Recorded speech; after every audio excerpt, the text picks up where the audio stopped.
Mag-farm tour muna tayo ng mga ka-video. So, iniikot natin to. Hindi natin maikutan yung 75 hectares. Sa dami ng kurso na pwede natin kunin.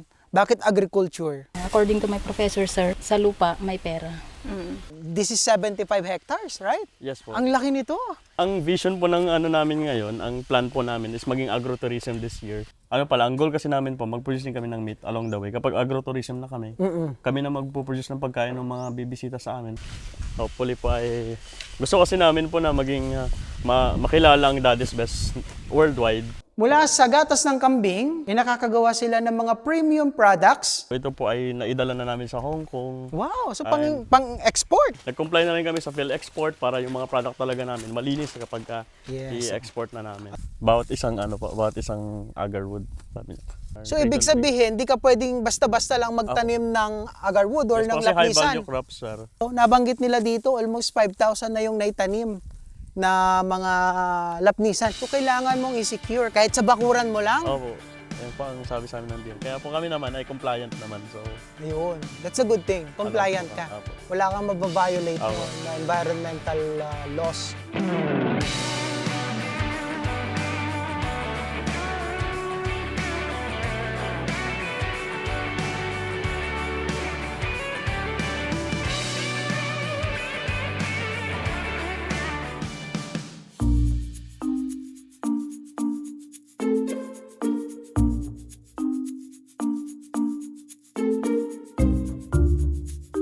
Guys, nandito pa rin tayo sa Daddy's Best Nature Farm at mapalad tayo ngayon at makakadaupang palad natin ang buhay. Kumbaga, no? Sila yung nagbibigay buhay dito sa farm, itong mga tinatawag natin mga farmers. So, kikilalanin natin sila. Ayan. Yes, sir. Okay, so pwede mo bang introduce sa akin? Parang ipa-firing squad naman sila. Okay. Sila po ang agroforest team po. Sila Okay. po ang nakatoka po sa lapnisan po. So, ano usually ginagawa nila? Sila po yung nagtatanim po ng ating mga lapnisan. Okay. Nagtatransplant. Yes, Oh, sir. tsaka Sila din dito po sa- ang nag-maintain po. Okay. So, when we say maintain, nagdidilig, nag-aayos ng mga halaman natin. Ano bang pangalan natin? Ayun. Agriculturist din ba? Agriculture student pa lang ba sila or paano? Graduate na? Graduate na. Ayun. Be proud na kayo ay agriculture. Kayo yung mga pag-asa ng ating bayan. Taga saan kayo? Mga taran po. Taga Pangasinan. At least kalapit lang kasi San Clemente, boundary lang. Ano? Mga Ilocano. Ayan, naimbag nga bigat sa lahat po ng mga Ilocano dyan, no? Especially sa mga taga mga tarim. Ito, proud tayo dito. Kasama natin yung mga farmers natin. So maliban dito, ano pa bang pinagkakabalaan nyo? May ginagawa pa ba kayong iba or what? More on dilig lang po ngayon. Kumusta naman ang experience nyo dito sa Daddy's Best Farm? Ma'am, lapit kang konti. Okay naman po, sir. Masaya kayo dito? Kita naman sa mukha eh. Masaya. Okay naman kayo. Ito, quick question lang. Ano ba yung... Sir, lapit ka. Ano ba yung parang na itulong or na-instill na lesson sa inyo ng Daddy's Best Farm na pagpasok nyo po dito sa farm? Anong gusto sinong volunteer? Ayan, si ma'am, ano bang naitulong nito sa inyo, ma'am? Siyempre sir, yung sa financial po.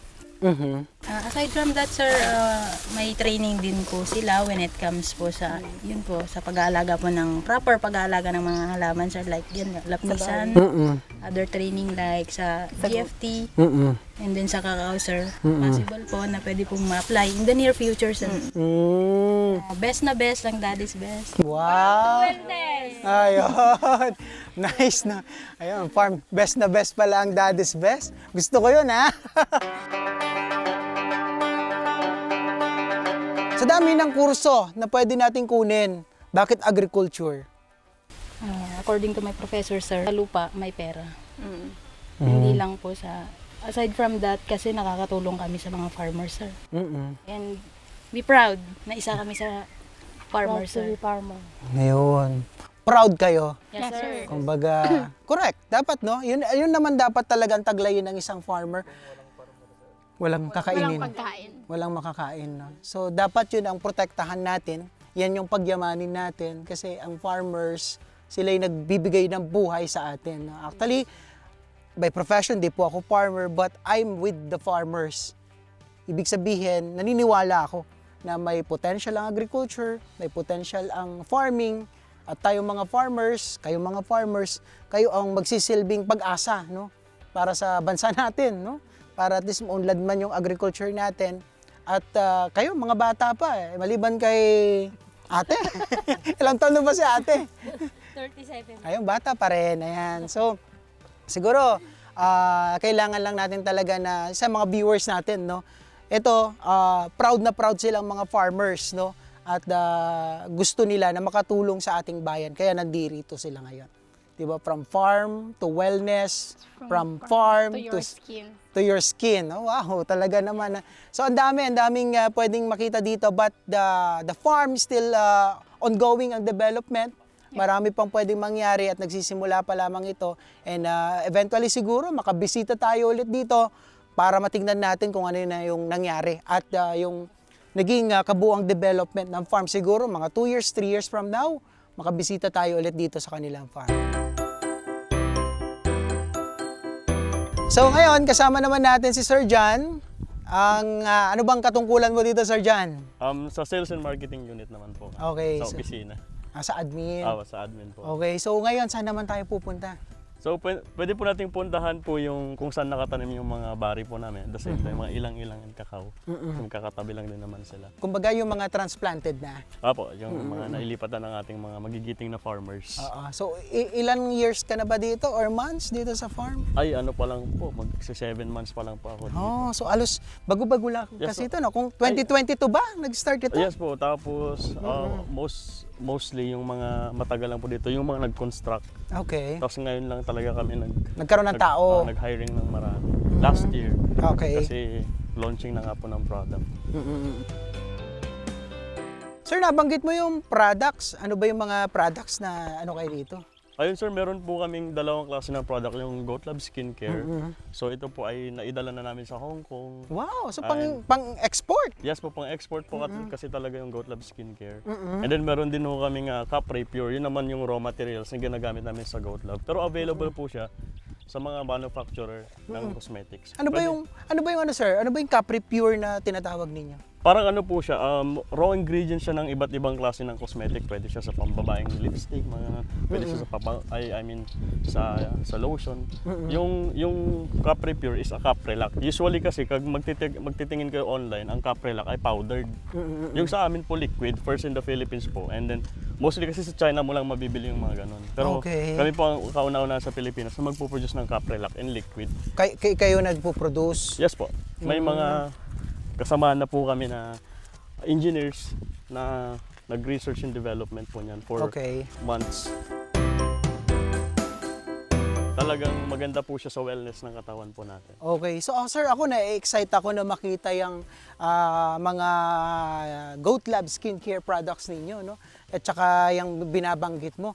Mamaya, no, mga ka-video, sisilipin natin yung mga Goatlab skincare products po nila dito. Pero this time, saan muna tayo pupunta, sir? Yes sir, puntahan lang po muna natin yung mga nakatanim na naming mga bari, ilang-ilang and kakao. Okay. Yes po, and may mga onti po kami cinnamon trees dito. Meron din? Yes po, nakatanim. Okay. Pero hindi po yun yung focus namin, talagang nakafocus kami sa agarwood, kakao, and ilang-ilang. Yung cinnamon, ano lang yun, no? Parang Display lang. display lang. Opo. Pero dito ba, may idea ka paano yung, this is 75 hectares, right? Yes po. Ang laki nito. Yes po, ang vision po ng ano namin ngayon, ang plan po namin is maging agrotourism this year. Okay. So inaasikaso na po namin yung mga papeles for that, i-develop namin lahat to. Kaya may mga nakita po yung mga kubo dyan. Yan pa lang po yung initial na kumbaga magiging accommodation area kung sino po yung bibisita po sa amin for agrotourism. Ayun po. Pero meron din pa po kami, malawak pa po kasi ito. May mga plano pa po doon. Oo. So meaning, magiging, pero this time open na ba? Hindi pa po, Hindi sir. pa? Inaasya po namin lahat. Mga next year pa? Yeah, hopefully this year, sir. Ang gusto This namin year, ng okay. management. Oo. Kaya po, pinapast track din namin talaga lahat. Ongoing ang development. Yes pero po. ang ganda. Hopefully po ay... Gusto kasi namin po na maging makilala ang Daddy's Best worldwide. Yun po ang goal po namin. That's why dinala sa Hong Kong yung product, and then may mga kausap na kami sa Germany and Dubai for Goatlab Skincare. Pero ngayon, gusto rin namin penetrate yung Pinas. Although, Siyempre, gawang Pinoy, so gusto natin Proud. Yes po. Oo. Parang balita ko, ang Goat Lab Skincare is, ano na, parang member na ng ano ba yung grupo? Yes po, CCIP po, yung cosmetic chamber in the Philippines. Okay. Yes. So, certified member na ang ano, Yes po. ang Goat Lab sa skincare. Yes po. Okay. And currently nag-train, ang goal namin maging ISO certified kami. Soon. Yes po. Kaya Naka-apply pa lang kayo? Yes po, nag-apply na po kami. Mhm. Nag-comply na rin kami sa PhilExport para yung mga product talaga namin malinis kapag Yes. i-export na namin. Usually, ganun naman talaga ng proseso ng mga kabidyo sa mga gusto rin na pumasok sa mga ganyang klase ng negosyo, yung agrotourism, farming, you need to secure permits. Yes po. Di ba? Kasi kung hindi ka magsisecure ng ganyan, how siya? Kumbaga, illegitimate yung negosyo. Opo. May assign din kami sir na engineer. Isa po siyang agricultural and biosystem engineer. Siya po ang aming compliance officer. So, Okay. siyang lumalabas-labas. Ikaw ba, sir? Engineer, ano ka rin ba? Agriculturist ka rin ba? Opo, graduate po ako ng animal science po. Ilan ang balak niyong ilagay na ganito? So far, wala po ako. Ito pa lang po ang initial na ano namin. Pero papa-expand po ito. Okay. Papalagyan pa po dyan sa gitna ng parang park, ng parang ano. Dito, ano? Yes po. Pero maganda. Opo, maganda po So talaga. guys, kikita natin. So, ano ba tawag nyo dito sa mga kubo na to? Kubo Palusa. Ayun. Kubo Palooza dito sa Daddy's Best Farm. So once na nag-open yung kanilang agritourism, no? At pag in-open na ito sa public, pwede na kayong tuluyan. Opo. So ilang 1, 2, 3, 4, 5, 6, 7, ilan to? 9. 9 na mga kubo. Initial pa lang naman po ito. Sir. Sinong gumawa nito? Kayo din or binili May na lang? contractor po kami na gumawa. May contractor. Gawa lang po sa kawayan, pero sa loob niyan, Naka-tiles po yan sa studio Wow! type. And, ano. studio type. May aircon din po yan siya kasama na. Ayun, pwede natin silipin Hindi pa namin dito. nalagay yung aircon pero yes po. Wow! Ganda! Yes Para po. siyang modern. Ayan, so, farm tour muna tayo ng mga ka-video. So, iniikot natin to. Hindi natin maikutan yung 75 hectares. Parang ilang ilang hektarya. Siguro isang hektarya lang yung nakita natin dito. Part pa lang ito ng 75 hectares na mayroon ng Daddy's Best Farm. So, Ano sir, may mga malalaki ng bagay. ayun, tara tingnan natin bro. Dito tayo. 2 years old na pa. 2 years old po ng mga. 2 years old na lapnisan. Yes po. Okay. Guys, no? So 2 years old pa lang to, pero medyo matagal din, no? Opo. Ilang years ba bago 5 mapakinabangan? 5 to 10 years po sabi ng 5 mga to 10 forester years. na. Depende sa height. Okay. So, ilang years pa? 3 years pa siguro. Nandito, makakabisita. So ang plan ko dito, sabi ko nga kanina, kung mapagbibigyan tayo ng management, makabisita tayo ulit dito. Opo. Mga 2 years or 3 years Baka from sakali now. available na ang aming Oo. owner. Oo. Yung CEO po namin. Para matignan natin yung full development ng kanilang farm. Marami pa sila guys, nabanggit nila dito, almost 5,000 na yung naitanim na mga lapnisan. Asan yung kakao? Meron ba dito? Ayun, parang kakao yun. Yes po, ito mga Ito. in between. In between siya. Marami po kaso sa malayong areas din po. Mhm. Kasi medyo sensitive din daw po ang kakao kaya Ito, opo. tama, no? Opo, So ito kakao po siguro baka isang taon lang pa lang Opo, to. bagong tanim lang din po yung mga yan. Oo, kasi I visited cacao plantation din sa Bohol. Opo. So I saw up close yung mga tanim po nila. So happen nung pagbisita natin doon na ulan. So malalaki yung mga nila, yung klase ng kakao. So guys, ito pa lang yung part na nakikita natin. Ayan, lahat ng may mga bakod na ganito. Ayan, lapnisan po lahat yan. In between, mayroong mga cacao trees.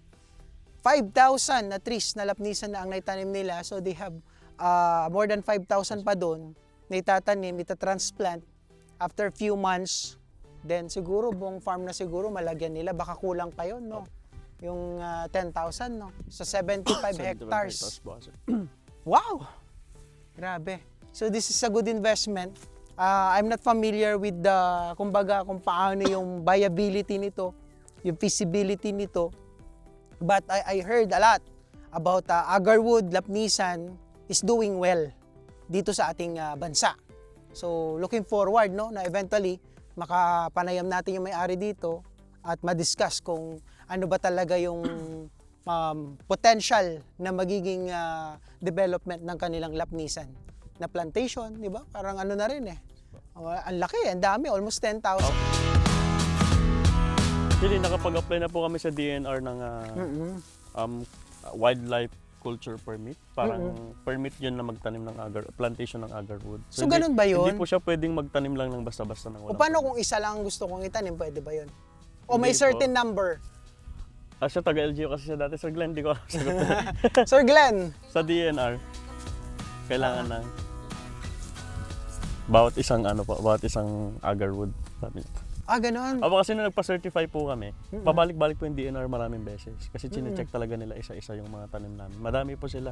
Senro, DNR. So, ibig sabihin, di ka pwedeng basta-basta lang magtanim ng agarwood or ng Kasi high lapnisan. value crops, sir. Kaya hindi siya pwedeng lang. So, kailangan mong i-secure kahit sa bakuran mo lang? Opo. Yan po ang sabi sa amin ng DNR. Kaya po kami naman ay compliant naman. So, Ayun. That's a good thing. Compliant Alam po, ka. apo. Wala kang mababiolate Apo. na environmental laws. yes po. Diba? Compliance is the key. Yes. Ayan. So, yun pala yun, no? Kala ko pwedeng itanim lang sa sa bakuran eh. Opo. Sa Middle East kasi, yan talaga yung pinakamabenta kasi ginagawa po na ng pabango. Perfume. Malakas po kasi ang niya. For raw mat po kasi siya ng mga perfume. Okay. Yan din po ang gamit ng mga mamahaling mga perfume. Ito, oh. Agarwood. So, nakikita nga natin yung ganito. Sa 2 years ito. Opo. Mga ilang years pa ang hihintayin natin, no? So, guys, dito daw, no, every tree na itatanim mong lapnisan, you have to secure permit, no? Sa DNR, hindi ka pwedeng magtanim ng basta-basta lang. So, ang Daddy's Best Farm is compliant with that rule na gusto nila, lahat ng tinatanim nila dito aware ang environment natin or DNR para walang maging problema in the future. Okay? So this time naman, gusto kong makita at masilip yung kanilang kambingan. Kumbaga yun yung source ng kanilang Goat Lab Skincare na ipinagmamalaki, no? Export quality. So tara, samahan nyo kami. Let's go!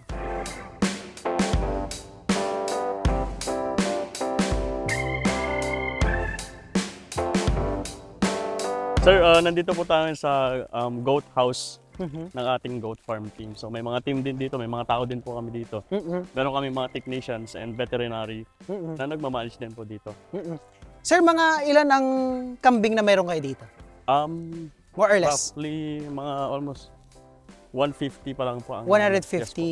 Pero malakas po sila maggatas kasi kaya talagang nag-oversupply kami ng gatas. Talaga? Kaya po tinuturn namin. May idea ka kung ilan ang napoproduce yung supply ng gatas? Narinig ko Sir Jom sa interview niya last time with Dana eh. Ilan nga yan? Parang 1.5 liters per kambing ata ang isang araw. Okay. So 150 ka mo Yes po. So, ng mga na kambing. ayun pala. Ayan. Si PJ, ay Sir Rainier. Ilan nga yung ilang litro ng gatas ng kambing ang nakukuha niyo araw-araw? 18 to 20 liters per day. Yes po. Madami na rin yun. Yes po. Marami. Tapos 150 yung yung mga kambing. Medyo restricted lang ng konti. Limited lang yung access natin sa kanilang kulungan due to biosecurity. Understood naman yon. They're protecting their herd, no? Yung mga alaga nila. So we have to adjust, no? Hanggang doon lang tayo siguro sa bungad Yes po. para makita natin. Sino ba yung in charge dito? Si Rainier po. Sir Rainier, dito ka ba? Ito, may solution din sila dito. Yes sir. 150 more or less Yes yung mga alaga nyo dito. Mga anong klaseng kambing meron kayo dito? Anglo-Nubian po yung mga Anglo alaga po Nubian. namin. Yes. So yun yung parang ideal for dairy. Tama Yes ba po, ako? kasi actually for meat and dairy siya.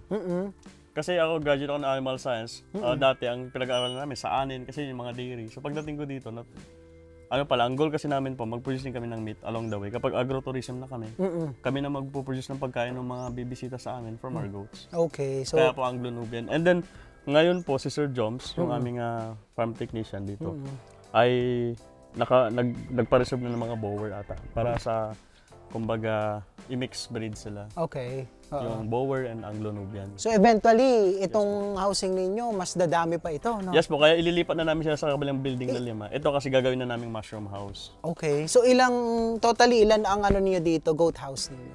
Dadalawa pa lang po ngayon. Ito, Opo. tapos Pero yung- ngayon may under construction doon na 6. Mm-mm. So doon po ililipat yung mga kambing kasi dadami pa po sila eh. Okay. So ito, magiging mushroom place na lang po. Mushroom Ayun. house. Mushroom. For other business. Oyster mushroom. Yan po ay, yes, probably po kasi yun ang mas madaling ano dito sa Philippines. Benta, Opo, no? mabenta. Ayun. So, eventually, ito nakikita natin ng mga kabidyo ngayon, madaming kambing. At ito ang nagiging source ng gatas. Yes po. At yung gatas na yun, yung ginagamit sa... Sabon, Sabon, lotion, lotion. sunscreen, po. Okay.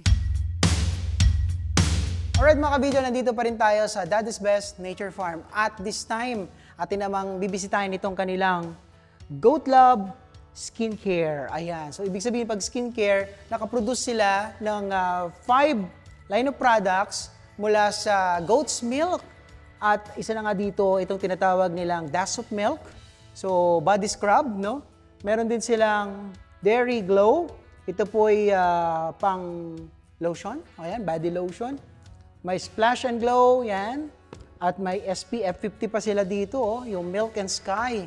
So, talagang iba. And itong Buttercream, Bath Bar, sabon. Ito pala yun, meron sila dito, So, imagine, no? Mula sa gatas ng kambing, nakakagawa sila ng mga premium products, no? At mula sa kanilang mga pinagdaanan na research and development, talagang tuloy-tuloy ang pag-develop nila dito sa kanilang Goat Love Skincare products. At good news no mga kabidyo, itong mga nabanggit natin mga produkto ay available online. You can place your order through TikTok, Shopee, and Lazada. Sir, siguro bago tayo magtapos, ano ba yung gusto mong message sa ating mga kabidyo patungkol dito sa Daddy's Best Farm? At ikaw sir, personal, anong gusto mong sabihin sa ating mga kababayan? Ayun po, so sa lahat po ng mga nanonood ng videos ni Sir, so one day mag-open po kami ng agrotourism, in-invite po namin kayo na magbisita. And ma-experience po yung mga ibang i-offer po namin kasi magkakaroon kami ng mga recreational activities po dito. And also, try nyo din po yung aming mga products na ilalabas. Supportahan po natin yung mga local farmers po natin kasi bawat bilhin nyo po ng aming product ay para sa kanila din po kasi may incentives po sila. Madadagdagan rin po yung sahod po nila. Kaya supportahan po natin yung mga local farmers po natin. Yun lang po. Salamat po. Tayo po nagpapasalamat sa Daddy's Best Nature Farm sa pagbibigay po sa atin ng pagkakataon na maikutan at hindi man buo, no? Sa 25 hectares, pero ilang bahagi lang po ng kanilang farm. At the same time, makausap natin si Ma'am Hazel, si Sir Adi, and si Sir John sa ganitong mga pagkakataon. Kaya naman sa lahat ng ating mga kabidyo na may natatanging kwento na pwede kayong mag-message at upang sa gayon may share natin yung inyong kwento sa ating channel. Kaya naman, huwag na natin kakalimutan na mag-follow sa ating Facebook page, Abidjo Stories, and mag-subscribe sa ating YouTube channel, Abidjo Stories, for more videos and stories. So once again, I am Art Sinubago, the content creator of Abidjo Stories. Always remember, tuloy-tuloy lang ang pag-angat. Keep rising mga kabidyo. Sir, maraming salamat! Thank you po. And bye-bye!